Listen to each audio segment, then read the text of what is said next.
Hi everybody, and welcome to A Chat with Matt. I'm June Brockmeyer, and I'm joined with Matt Peterson as always. How are you doing today, Matt? I'm great. How are you, June?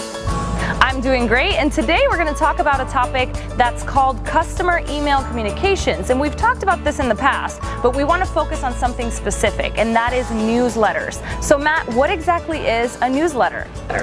Well, a newsletter is kind of the foundation of all customer communication. So if you don't have any customer communications going out, you should probably have a newsletter. This is the basis of everything. And many business owners will say, I don't have time to create a newsletter.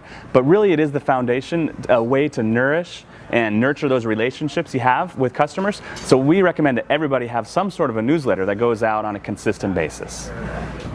So what about time frames? How do we know what topics to divide and when to send those out?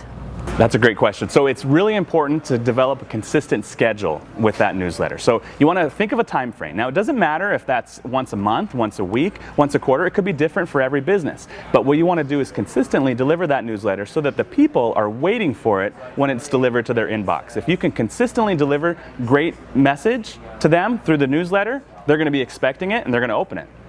Okay, so once we figure out how often we want to send these things out to our customers or our prospects, what about the content? How do we figure that out?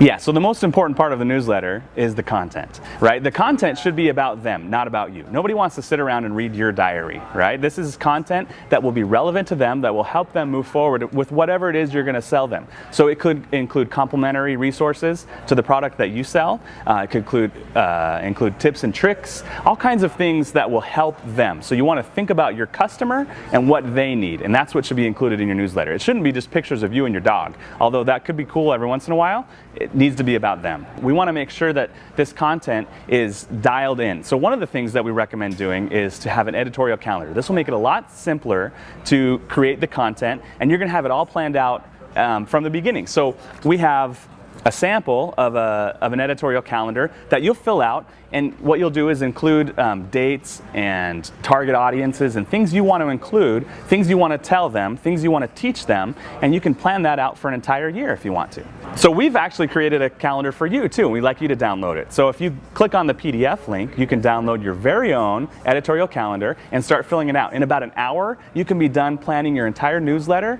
for a whole year.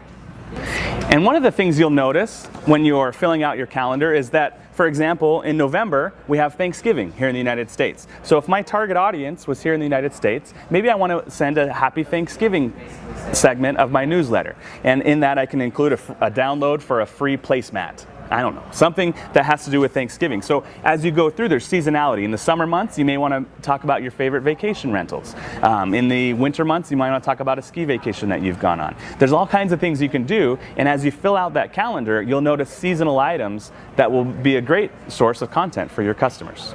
Well, that's all great, Matt, but what about the calls to action?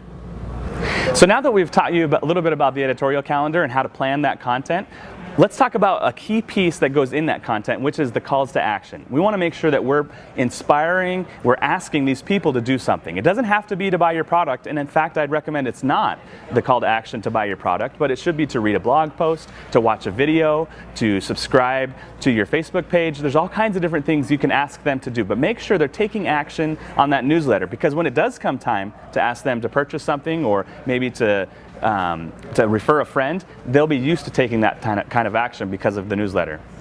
Okay, so basically we're letting our audience know that we care, we're sending them information that's valuable to them, and they're getting it on a regular basis. So this is all amazing. What else can we do?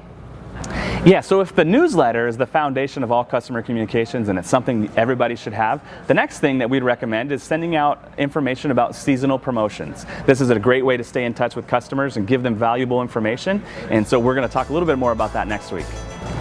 Excellent. Well, tune in a few weeks for the next chat with Matt. We're going to talk about that for you. You can also tweet at us at MattNAZ or at Big Ideas Blog. And remember to go to our website right there on the screen, bigideasblog.infusionsoft.com. And we will see you in a few weeks. Bye. Bye, everyone.